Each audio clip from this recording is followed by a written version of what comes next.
3 persuni nżammu arrestati u 2 oħra ġew liberati fuq numru ta' kundizzjonijiet u taħt garanzija personali wara l-attakk ta' 2 filgħaxija f'Bormla.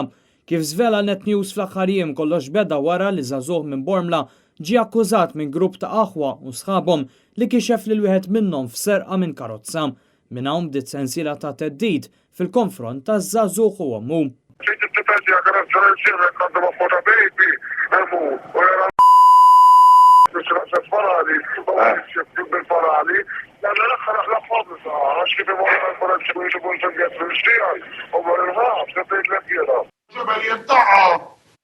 Issa mhux is-sistema, issa meta niġi jiena ma jkun jaf ħadd.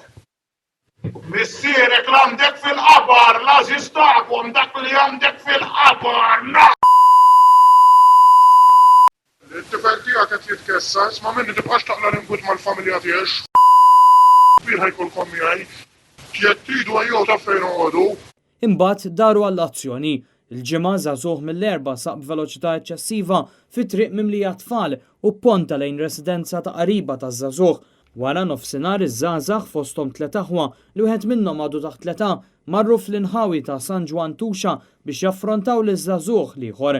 F'mument minnhom wieħed miż-żgħażagħ imur għal baseball bat biex iħebb għalih. L-għada reġgħu marru għalih wadbulu l-pepper spray u kisrulu karozza fost oħrajn bit-twaddib tal-ġebel u d-daqqiet tas-sieq. Fil-lejl ta' bejn is-Sibt u l-Ħadd ir-residenti ta' San Ġwan Tuxa spiċċaw mqajma wara li ngħata n-nar liż-żewġ vetturi taż-żagħżugħ li ġie aggredit. Wara li Net News irrapporta din l-aħbar jumejn ilu, grupp ta' 4 aħwa akkumpanjati minn żewġ żgħażagħ oħra irħewla lejn San Ġwan Tuxa f'Bormla. Armati b'kanna kbira tal-ħadid huma qabdu jkissru kull ma sabu qudiemhom, inkluż il-ħġieġ kollu li għati fuq barra, letterbox u saħansitra l-vettura taż-żagħżugħ. Dan apparti li wadbu x-xita ta' fliexken tal-ħġieġ fuq ġewwa.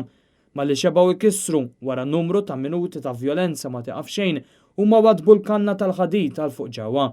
Din niżlet fuq puxċer li fih kien hemm tarbija. Iż-żagħżugħ għadha rikoverata fl-isptar Mater Dei fejn qed tingħata l-kura għal ġrieħ li ġarbet f'dan l-attakk. Eventwalment iż-żgħażagħ ġew arrestati u uħud minnhom tresqu l-qorti 3 wara nofsinhar.